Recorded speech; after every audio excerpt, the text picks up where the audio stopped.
Right. Hello, and welcome again to our next plenary. For our next plenary, I could talk about her credentials, where she has worked, what she has written, her receiving an OBE for her work as an English language teacher, but I'd like to be a little bit more personal with this one. So when I became a teacher years ago, inexperienced, not really knowing what I was doing in a classroom, Roger House and Anna Parisi, my bosses back then, started by giving me one book. That book was Discussions That Work. And Roger, I remember he just gave it to me and said, learn it, adapt it, use it. And not much later, Anna Parisi came in, saw me, observed me in a classroom, and she said, oh, no. And she gave me another book, and that was 5-minute activities. And, of course, Penier. Right. And then I looked on the bookshelves in our scholio, in our frontisterio, and I found grammar practice activities by Penier. And then I used that like no other book I've ever used in my life before. And then I found another book, and then another book, and another book, and all by Penier. And until then, I still have these books in my bag. I've taken them with me, I've adapted them, I've used them a lot. And the new ones, even the new teachers, even though you might not know exactly who she is, everything you do in the classroom is based a lot on what she has written. So, ladies and gentlemen, my honor, Penier.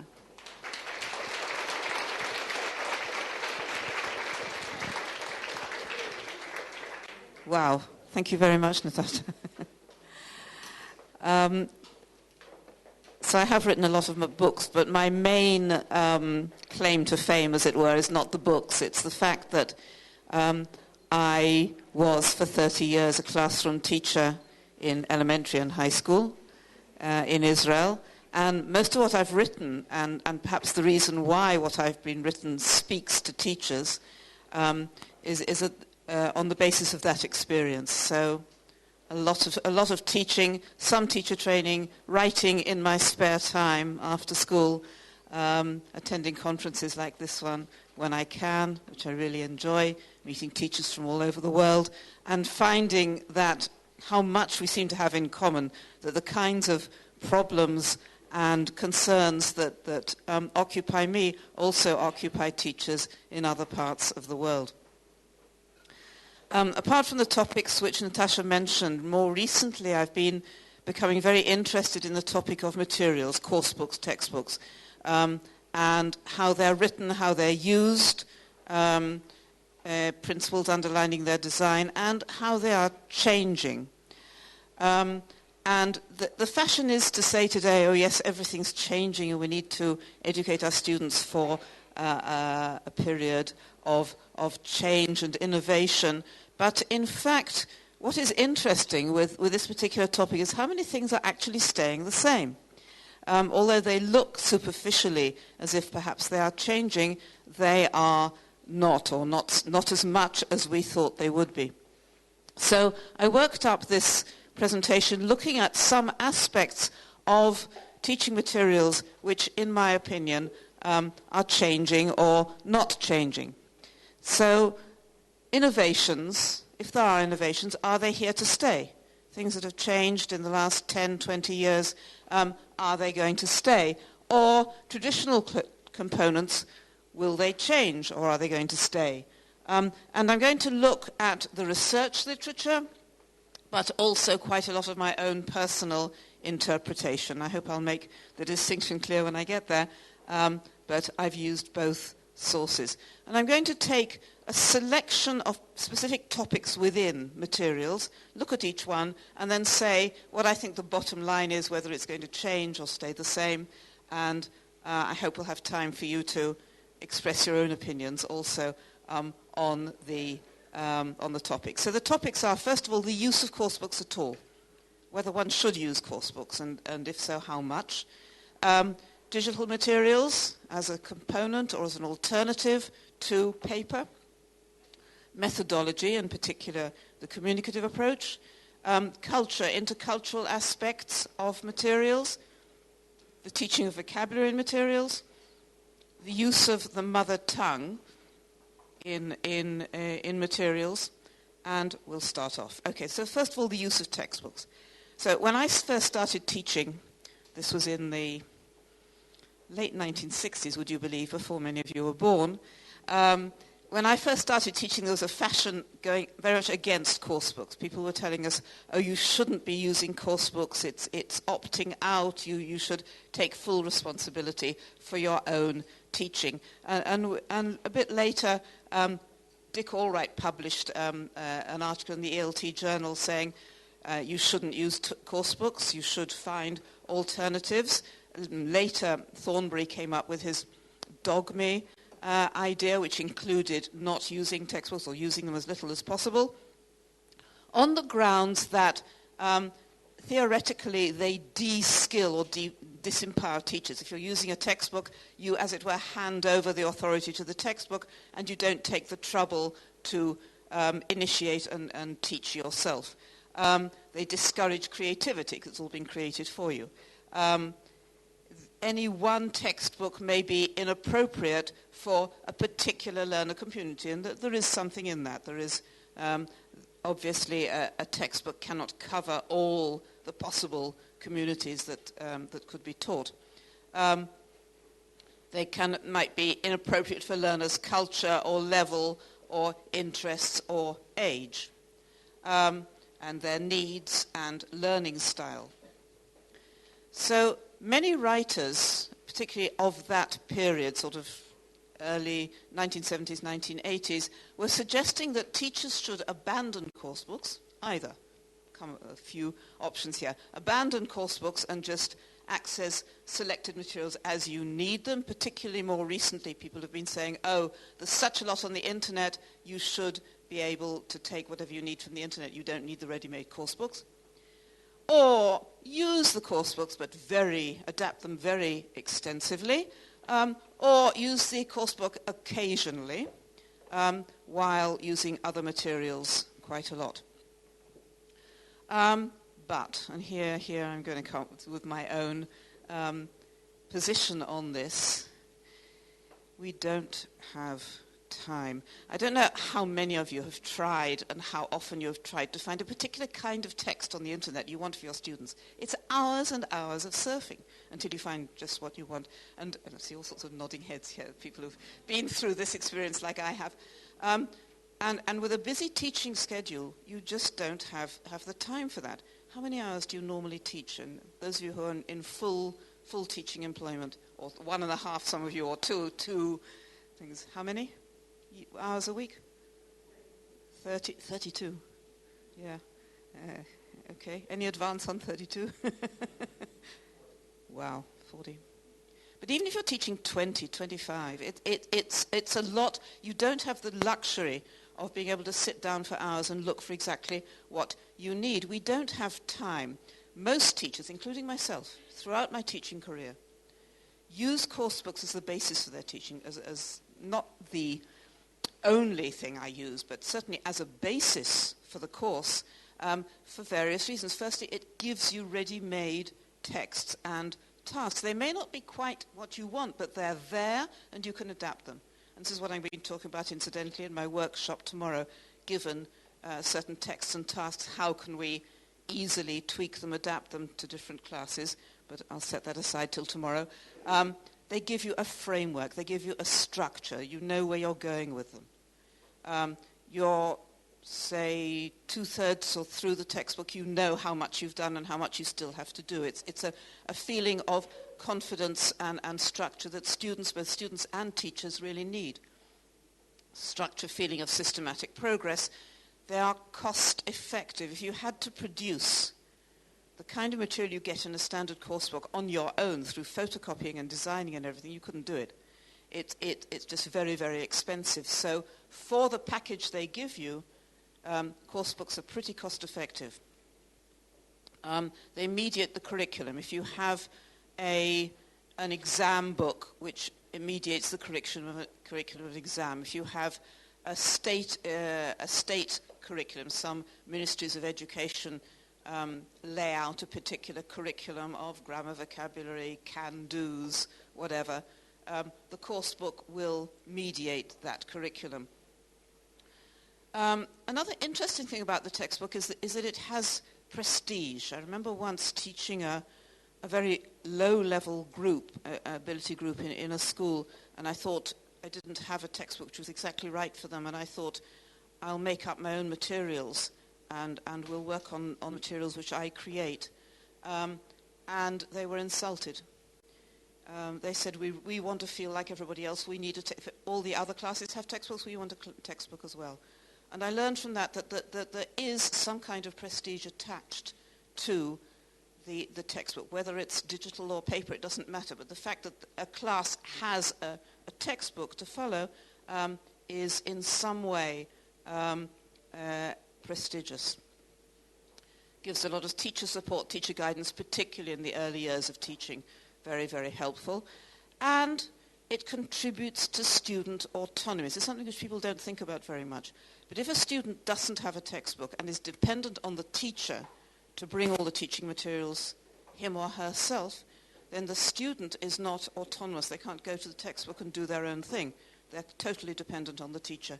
If we don't want them to be teacher dependent, we need to give them materials of their own, which they can own and use and learn from. Teachers and textbooks are sort of symbiotic relationships. Teachers need course books need teachers. I think, anyway, teachers need course books. This is my own opinion. I think I can't manage without a course book.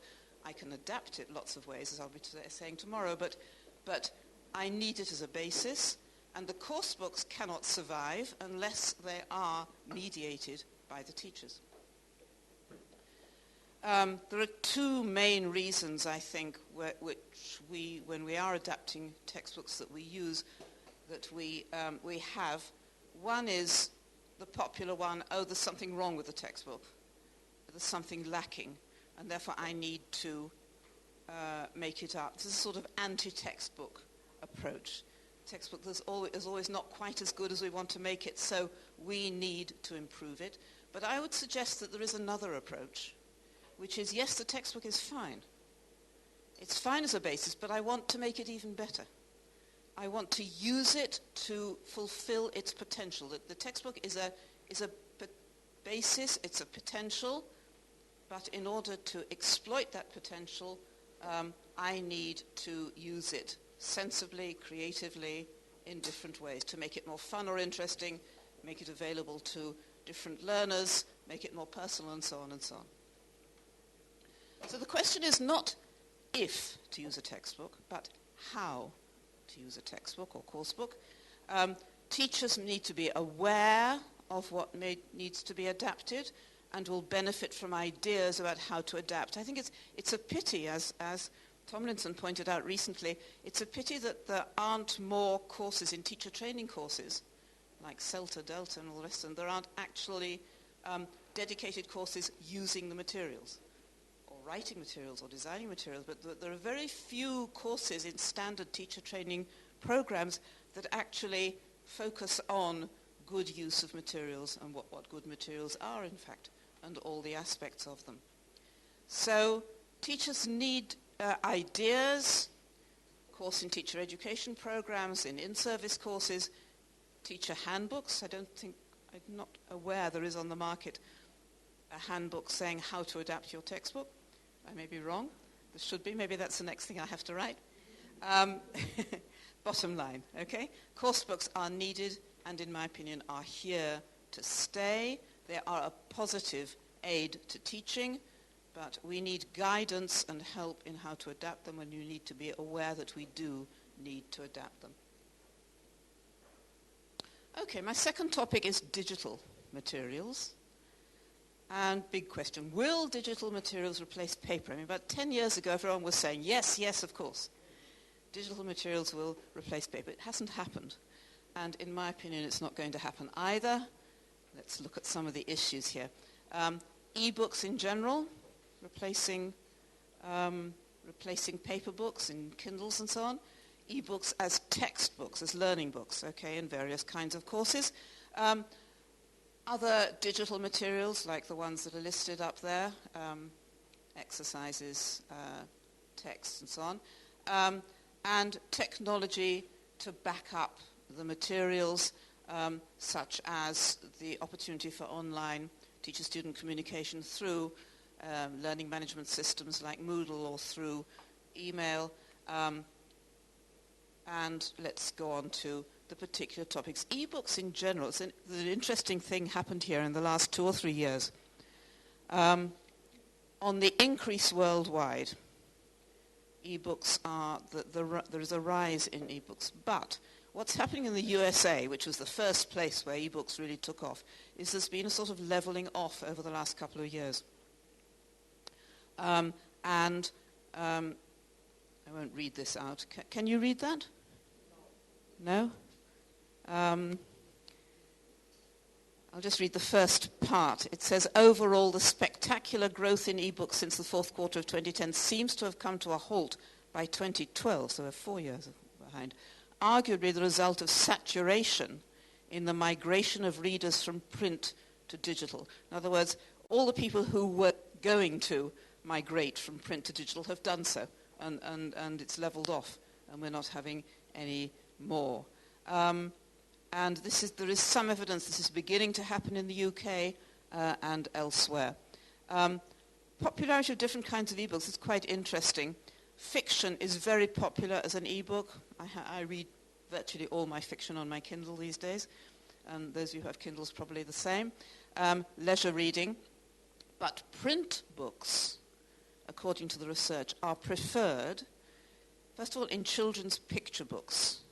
Children still prefer paper, and parents prefer picture books and paper rather than reading off an iPad or something.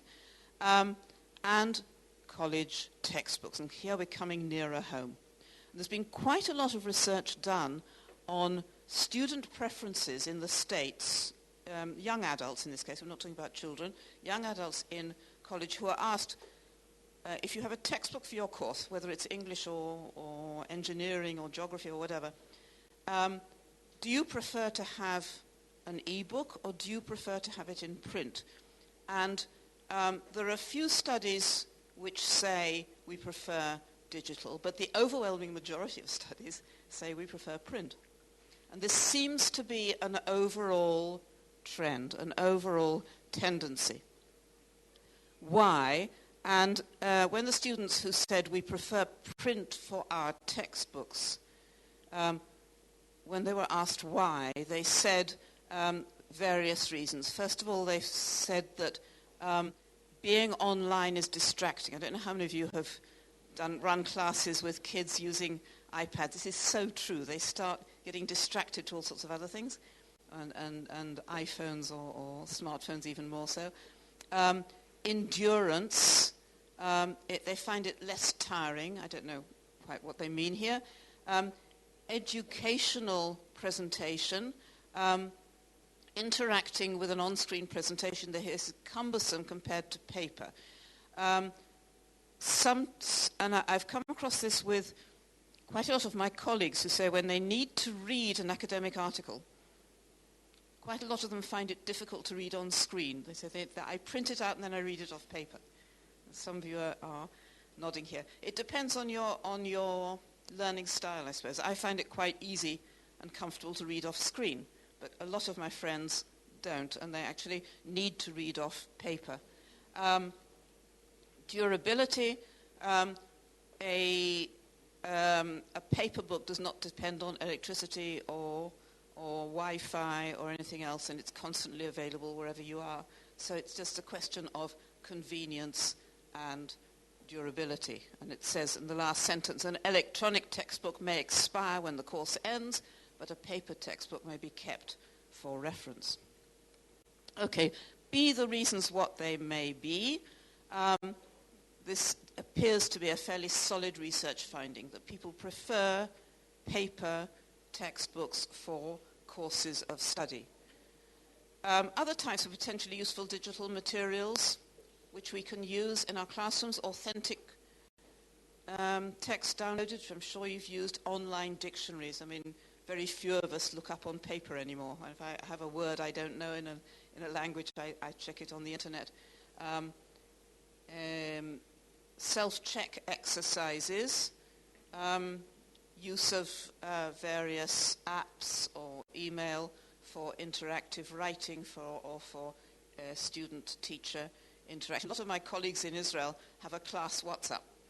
So they have all the kids in their class registered on a WhatsApp, and they maintain the communication with them like that. YouTube, podcasts, and so on. The problem with all the things I've just listed, the various enrichment kinds of materials, the problem which I've come across in some contexts, I'm beginning to see that in Greece it isn't so true, but in Israel it still is. In Israel there's a sort of assumption. It's digital, so it must be good. We actually have a mandate from the Ministry of Education in Israel saying every teacher should be using the digital materials at least twice a week. I mean, what sort of a law is that? What sort of a thing to say is that? What you want to say to your teachers is you should be doing things that help your students learn. If the digital materials help them learn, great. And if they don't, not. But to tell them just to use digital materials for the sake of the digital materials seems to me wrong and even unethical. ICT is a goal in itself. So things which are good, which the digital materials can really, really help us. Online dictionaries and grammars, obviously. YouTube for listening practice. YouTube not more than podcasts, because it's really important to see the speaker rather than just hear. Negative ones, learning to write. You really need to learn to write with a pen and paper, at the early stages anyway. Learning to talk, you really need to learn to talk with a real live interlocutor. And online grammar exercises, I don't like them very much because they give you one right answer. And sometimes when another answer is possible, they won't give you that, and the students say, why is this wrong? And in fact, it isn't wrong. And they also can't give you the sensitive feedback that a teacher can give, so I'm not sure about online grammar exercises. So my position, which I think most of you, from what I've heard, and I've been to a couple of lovely sessions today on using online materials, ICT can supply valuable tools, but so can conventional materials. There's still a lot that the paper can do and that immediate face-to-face interaction can do that the computer can't do. And our job as teachers is to identify where digital materials promote good learning and where conventional tools do so better. I think that's really the crucial point here. And to employ them selectively or indeed in conjunction in blended learning. So bottom line, my bottom line here, which from what I've heard I think most of you would agree with, the question is not which is better. The question is which is better for what purpose and when, and that's up to us to decide. Methodology. When did the communicative approach come in? Late 1970s, early 1990s.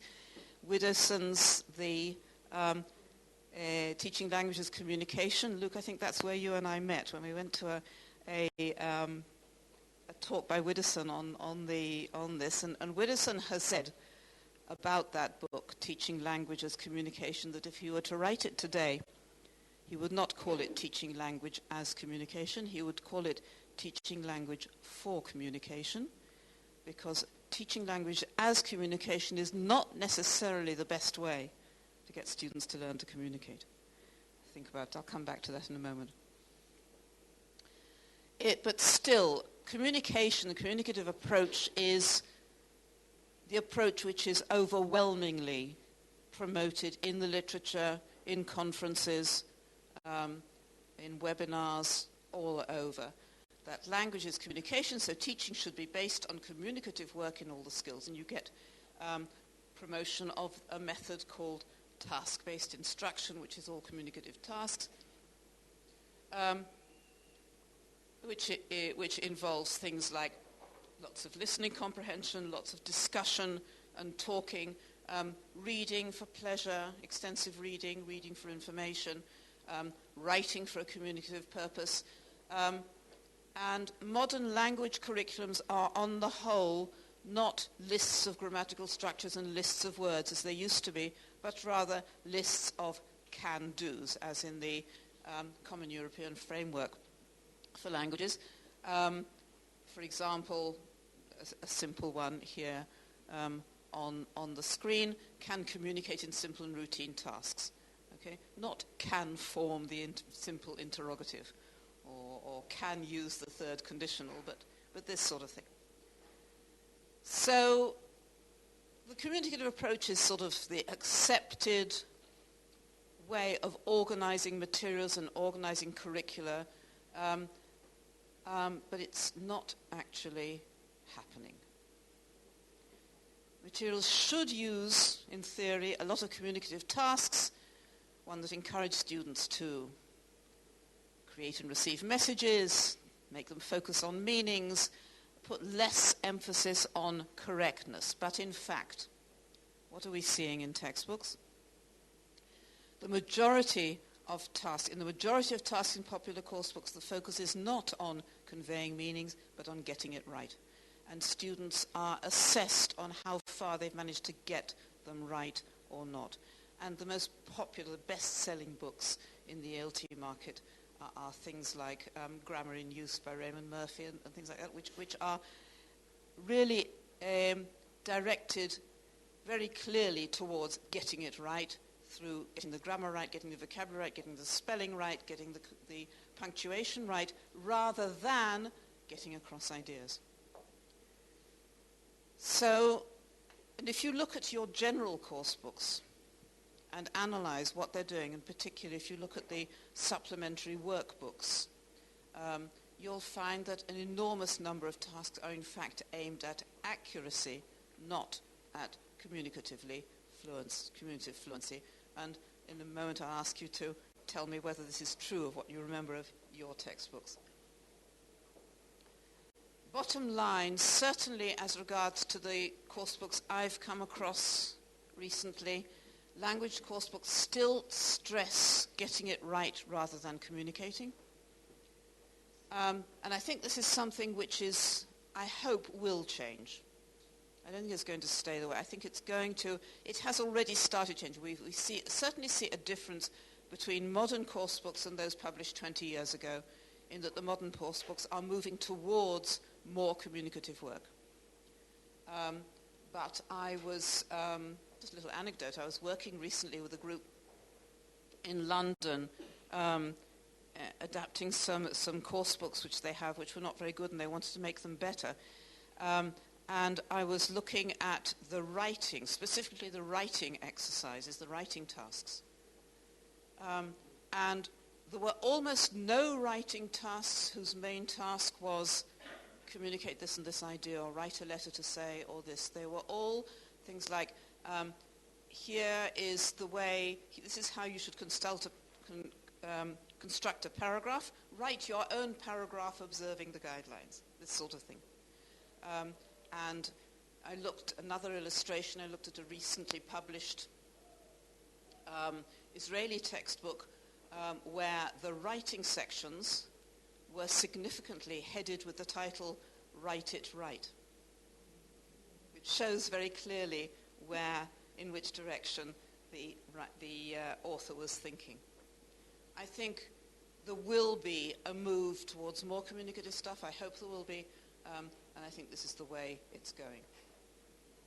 My fourth topic is culture and intercultural competence, the cultural content of course books, textbooks. There has been in recent years a great emphasis on cultural messages coming across from the materials.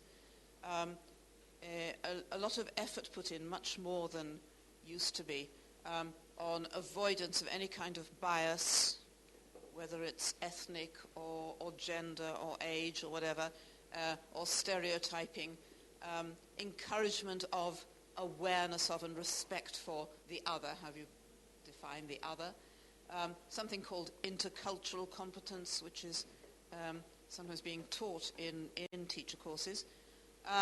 And publishers' directives. I published, Natasha mentioned a book I published in 1981 called Discussions That Work, the Green Book. And I put all sorts of things in there, which when I came to do a new edition, which I did a couple of years ago, something now called Discussions That Work. If you look at the Cambridge Standards, the one with the zebras on it, the zebra book, there were all sorts of things there which I was told, no, you've got to take this out. It's thoroughly unacceptable. There was some gender stereotyping and some implicit condemnation of extramarital or mention of extramarital relations and all sorts of things like that you can't put in books today because they might offend someone. So things have changed. Publishers' directives are very, very strict as regards gender and age and balanced ethnic representation, avoidance of anything possibly unacceptable to any specific community. But the question is it working? Are we managing to produce books which are not offending anybody? And if we are they becoming so bland that they're not interesting either, which is another problem? I recently ran a course on materials with a group of master's students in Israel. And I asked them to check their own course books along the following lines. I asked them, in grammar and vocabulary exercises, check the number of masculine pronouns as opposed to feminine pronouns. How many he's and hims and hises, rather, as compared to she and her. Okay? And then I asked them to look at the pictures. And remember, these are meant for teenagers. These books are meant for teenagers. Take out all the pictures that are obviously teenagers and count the number of adult pictures that are clearly people below 40 as opposed to the number of adult pictures which are clearly people above 40, and see if you can draw any conclusions as regards the attitude to age. And in both cases, they detected a clear bias. In the analysis of vocabulary and grammar exercises, they found many more masculine pronouns than they did feminine, which is very natural, actually. If someone says to me, give me an example, please, of a negative sentence in the third person present simple, I automatically start he. And I think a lot of us do, and I'm a woman. I mean, I shouldn't really, but it tends to happen. It's a sort of inbuilt atavistic tendency which we need to do something active if we're going to avoid it. As regards the age one, the people in the group came back to me and said, yes, but younger people are more attractive. We want people to be attracted to the book. If you have a lot of ugly old people in there, they won't be attracted. And, I was a bit offended by this because I'm pretty old myself. But the question is, it's a very real question. It's a question of marketing versus education. You want to educate people to see and respect older people as respectable members of the community, or you want to sell your book by showing lots of beautiful, young, sexy men and women, which will draw their eyes and attract them.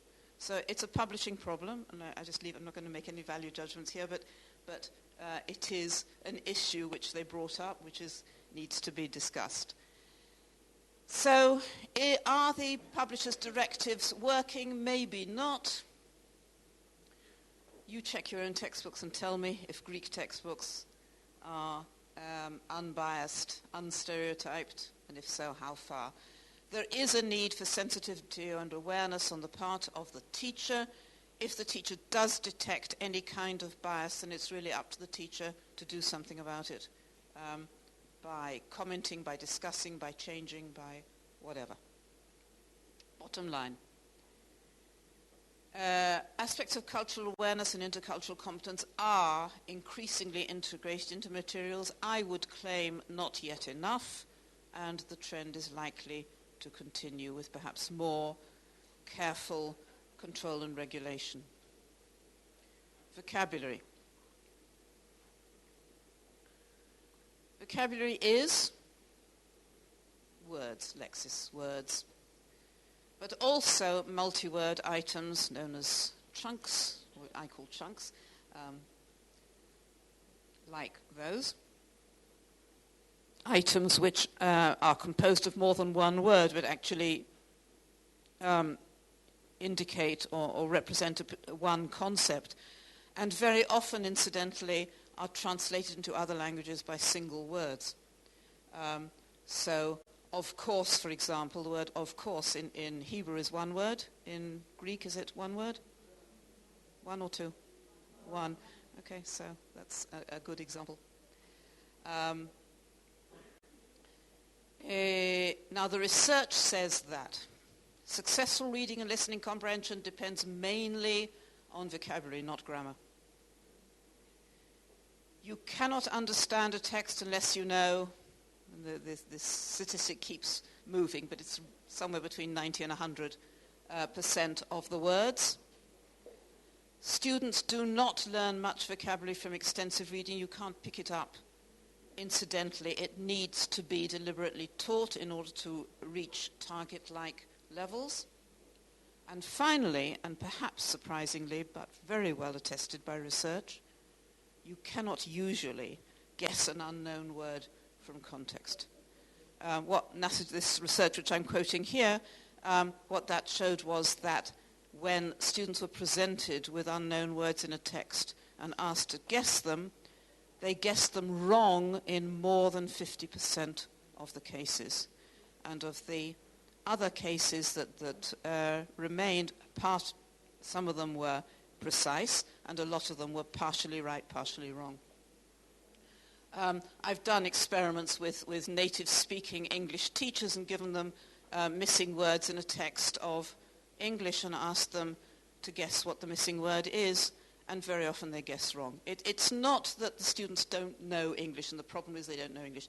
The problem is that usually an unknown word in a text is unguessable from the surrounding words. Occasionally it is, when the text is what's called pregnant, okay, nothing to do with having babies, it's when the text completely gives away what the unknown word is, and it's absolutely mega clear, then of course you can guess it. But this is the minority of cases. In most cases, the context is not unambiguous. It is not clear, and it's very, very difficult to guess. And to tell students, oh well, if you don't know a word, you can guess it normally, is misleading and not fair. What we need to do is actually teach the words they don't know, not tell them to guess them. The implications for materials are that there should be much more space allotted to vocabulary and teaching and review. For example, there should be much more work on vocabulary than there is on grammar. This is beginning to happen, but still, in most books I see, grammar is probably the still main language focus more than vocabulary. Is this true of your books, do you think? General assenting murmur, occasional thing. We'll talk about it in a moment. Both. My own bottom line here would be a greatest focus on vocabulary is a change that is hopefully here to stay. I think it's right, it's true, it's positive, it will lead to better learning, and that materials in other languages are likely to move in the same direction. I think in most course books today there is not yet enough focus on vocabulary, but as I say, it's moving, it's going to continue to change in that direction. My final topic, I think it's my final topic if I remember rightly, is the use of L1. Until comparatively recently, the message was, no, you shouldn't be using Greek, right? You should just be using English. It's begun to move. It's begun to change. it used to be English through English, no L1 or very little in most materials. Even it used to be that the instructions, even in elementary textbooks, were written in English, and there's no way the kids could possibly read and understand themselves. That's moving now. But in fact, even when it was a no-no, it wasn't a no-no as far as the teachers were concerned. A lot of teachers were still using a lot of mother tongue in the classroom, even if they weren't supposed to, because there's just no alternative in many cases. If the students aren't understanding what you're saying in English, what's the point in saying it in English?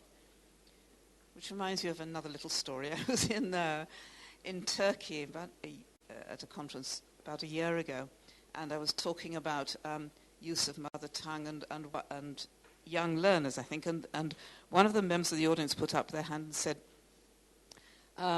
I went into a kindergarten recently where the kindergarten teacher, it was advertised as an English-speaking kindergarten, and the kindergarten teacher was speaking only English all the time. And I thought this was very impressive. And I asked one of the kids in Turkish, do you understand what the teacher is saying? And the kid said, no.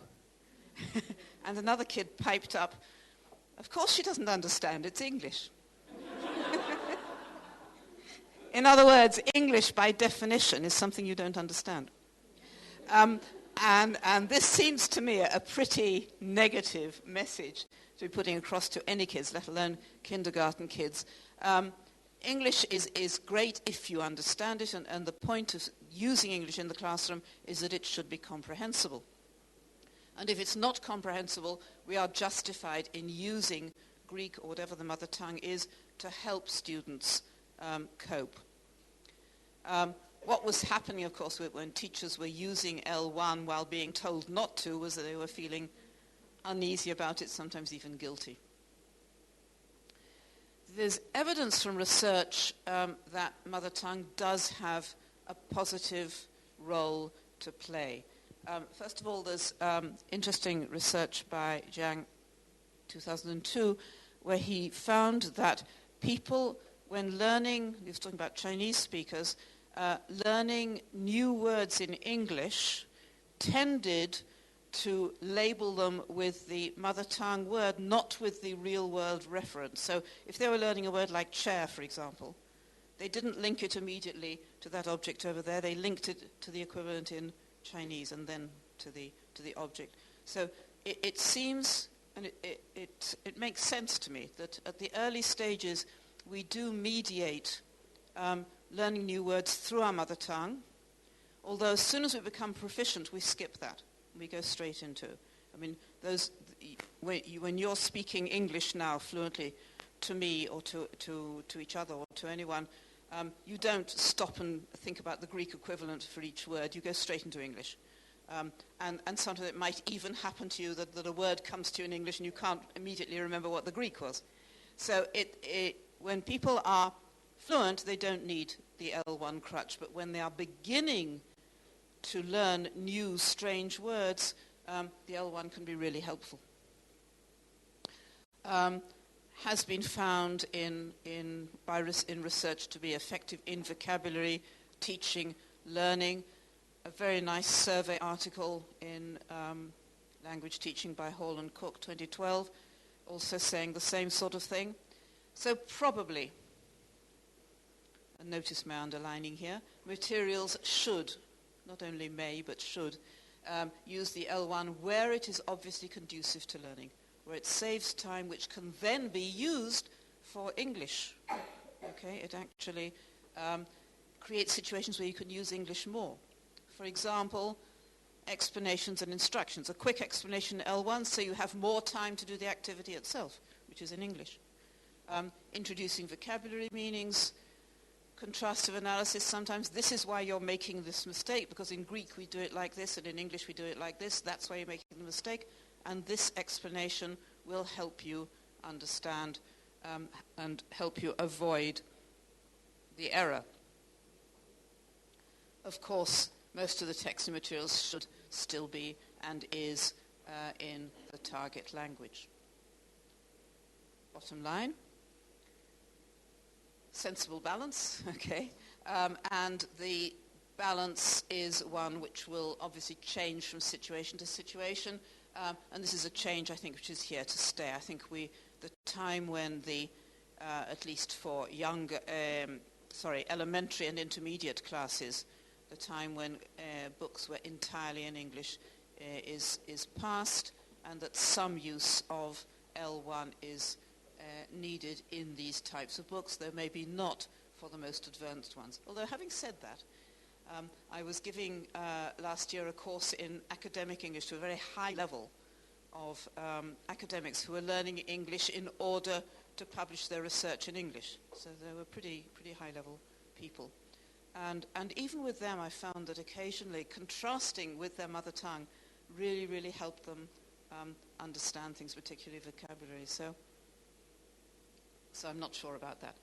But certainly the main function is at the early stages with elementary learners. That's it, guys. Okay. Thank you very much. And I have left time for protests, comments, questions, anything you contribute to the discussion. Well, thank you very much. Thank you. Thank you. And thank you for listening. Yes.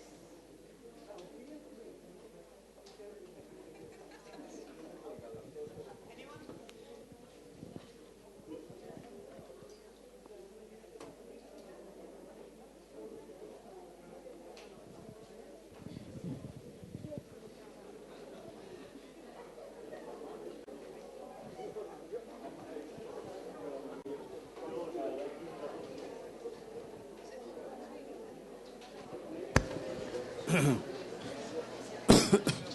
Yes, go ahead. It should be working. Hello, can you hear me? Yep. Yeah.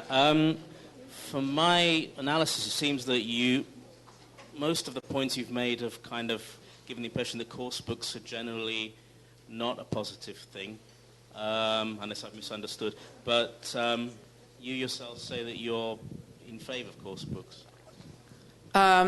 If I gave the impression that I think course books are not a positive thing, I apologise, that wasn't my intention.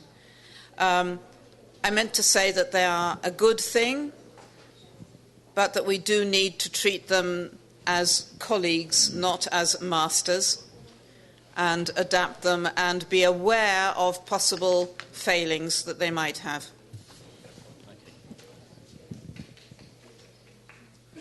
I always keep in mind something a professor once Can told you us. speak louder? Yeah, okay. Is it not working?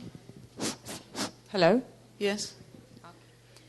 I try to keep in mind something that once a professor told us, that a course book should be treated like a menu to choose from rather than a recipe to follow.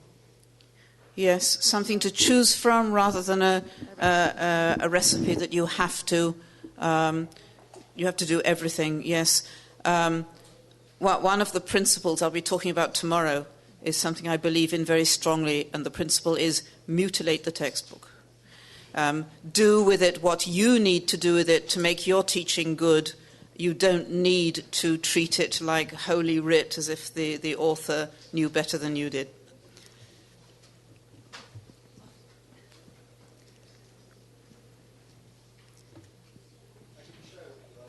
Shout, Jamie. It was very interesting about this idea of not being able to work out a word from its context.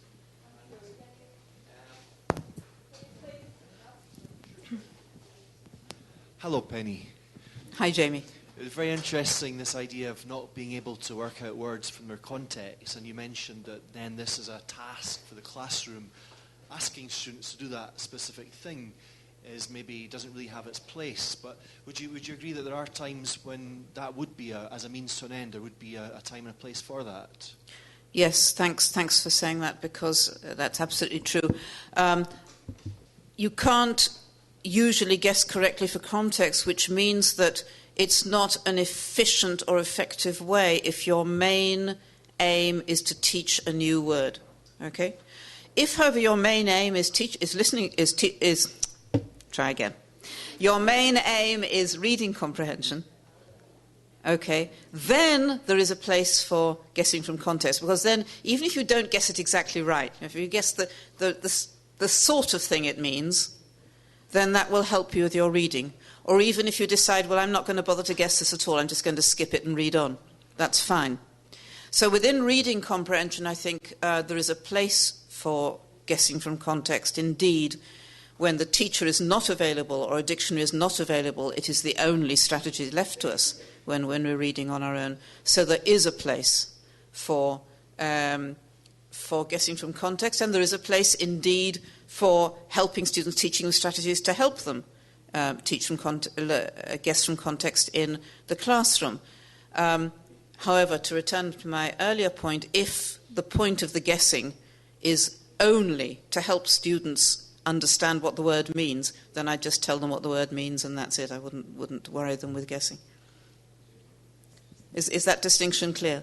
Yes. Okay. Should I say something else or not? You can say something else. No, just very, very quickly. I thought you might have, what you were going to maybe say was, as a means to actually teaching the word, just getting students to think about meaning first before you supplying it, giving them a sort of experience, making the teaching of the world a bit more, a bigger experience of it, a greater experience of it. What I've done, and I've done sessions which had spent more time on this particular point of guessing from context. I said that it's quite helpful to ask students for what sort of thing do you think this word means? Can you guess more or less the sort of thing? And then I say, yeah, you're pretty near. And then I give them the answer. But to encourage them sort of vague guessing without demanding from them to find the exact equivalent. So I think that's useful, yes. George here. Yes. I'm really glad you made that distinction between reading comprehension and teaching vocabulary, because I was wondering, okay, if the students are just looking something that fits, or what the author is looking for. So in that case, it would be unguessable. Yeah. But for communicative purposes, if they find something that fits, then we go to what you said about reading comprehension. Yeah, exactly. Yeah, exactly. Thank you. Thank you.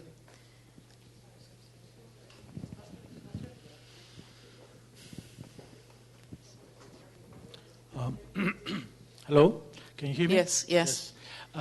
From the way that you speak about guessing, it seems to me that you think of it as a sort of deliberate act that is for teachers to ask the students to perform.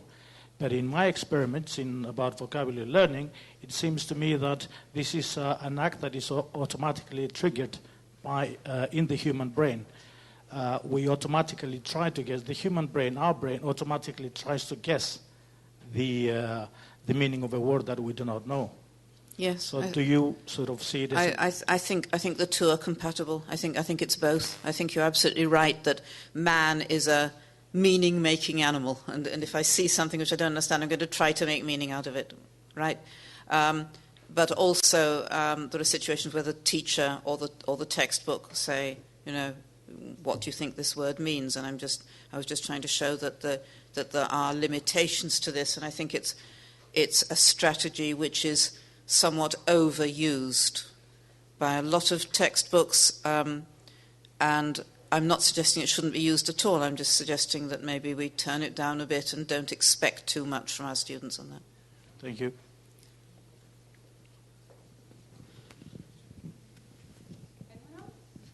Behind you.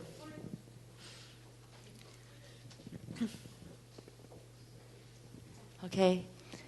Today we learned a lot from you about materials, but personally as a teacher, I didn't get just information. I got a new way of thinking. And I got this from your suggestion about digital materials. As teachers, we should ask not which is better, but which is better for what purpose. And I think this question applies in everything. Yes. We shouldn't ask what is good, what is bad, but what is good for what purpose. And anything that we, let's say, we blame and we may exclude from our teaching, for example, the use of native language, could be good if you use it for a specific purpose and could be effective. So we shouldn't reject things or be very strict on what we believe. There can always be something good from something which is considered bad. Yes, I think that's an extremely valuable point, and you've put your finger exactly on what I was trying to say. I'd like to just expand what you've just said, because I think it's a key point. Luke, who said there is nothing good or bad, but thinking makes it so? That could have been Shakespeare. There's nothing either good or bad in its own right in English teaching, except what is good or bad for learning. Our main point, our main aim as teachers is to teach in the sense of bringing about learning our students, getting our students to learn English. And if something brings about that goal, then that is good. And if something interferes with that goal, then it is bad, as a sort of general principle. And what has worried me throughout the years is the tendency in some contexts to see what should be a tool for increasing learner success, student learning, what should be a tool somehow transformed into a goal in its own end. I related to that when I was talking about digital materials, but it's happened with other things as well. For example, group work. Okay, group work is very good for some things. For example, getting students to talk to one another and other things. But it's not a good thing in itself. It's good if it produces good learning. It can be a very bad thing. It can produce complete chaos, and it's a means to an end. Why are you laughing? Has it happened to you? There's all sorts of examples like that, and I think what we need, if you know, my main message coming from my heart today and tomorrow is what we are looking for is how we can teach our students as best we possibly can, taking into account who they are, who we are, what the constraints of the exams or the situation or the parents or whatever the constraints are around us. How can we get them to learn as best we can, and we will use the tools that are appropriate to get them to learn, and those tools, it is our prerogative to choose. We choose them. Okay. And on that point, I think, we've got one more question. Yeah? Okay.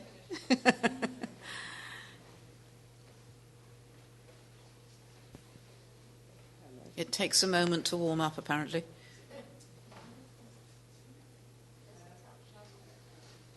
It should be up at the top.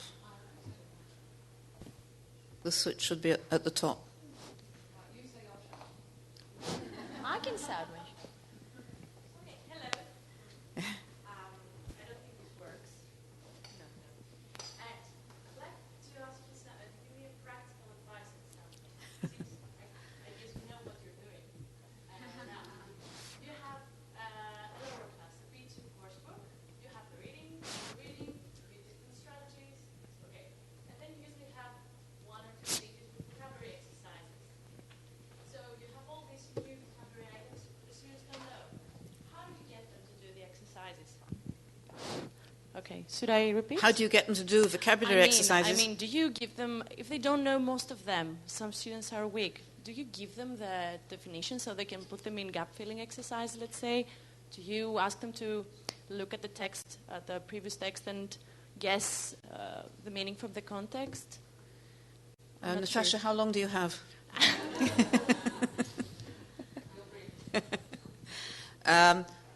That really needs a whole session on teaching vocabulary. Basically, at the beginning, to make it very oversimplified, really, I would make them a gift of the words. I would tell them what they mean in Greek and just tell them what they are, and then immediately go into exercises which demand from them to retrieve what I've just told them. In other words, I've told you what these words mean. Okay, here are all the words in Greek. Which ones do you remember now in English? Or let's go and do the exercises, gap fills or matching or whatever you've got, while the words are still reasonably fresh in their memory, so that they are likely to be able to succeed. What is very interesting research on vocabulary teaching, which says that it doesn't help so much just to re-expose them to the word, just to let them see it again or tell them again what it means. What really helps if you make them retrieve the word from memory, either see the picture or the Greek word or the definition and retrieve the original English word, or see the English word and do something to show that you've understood it, but take it from your memory rather than being spoon-fed again with the right answer. So another thing coming out of the research is that you need, in order for a student to learn a new vocabulary item in another language, they need to review it something like between 10 and 16 times, much more than you'd imagine. So they do need this kind of review and this kind of retrieval-based review rather than just being exposed again to the word. I'll be talking a little bit about this tomorrow in some of the material. Yes. Also, Nation also says it, but various other people as well, Laufer and Amira, lots of experts on Schmidt, lots of experts on vocabulary teaching. Sorry? That's something different. That the mind can remember 7 discrete items at the same time. That's something different. I'll talk about that later. But it's not about the number of times you need to encounter a new item. Yes?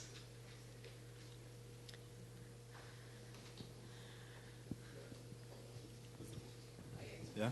Okay, thanks. You also mentioned the use of L1 in the classroom. So I would like to ask you whether you think that the negative transfer theory,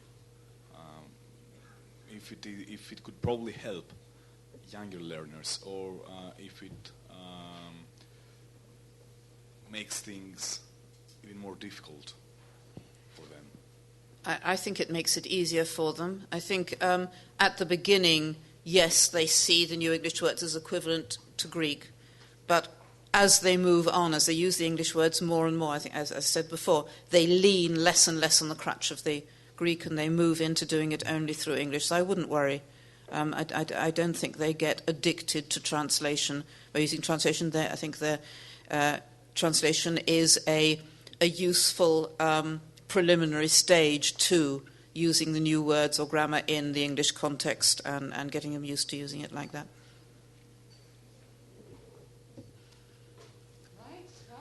Thank you very much, Penny. Okay, thank you. Thank you.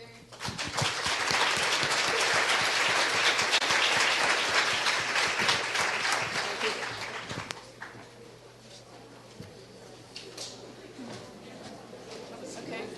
Yeah, okay, I didn't go too fast. I felt I was rushing it a bit. No? Wow, thank you. Really interesting.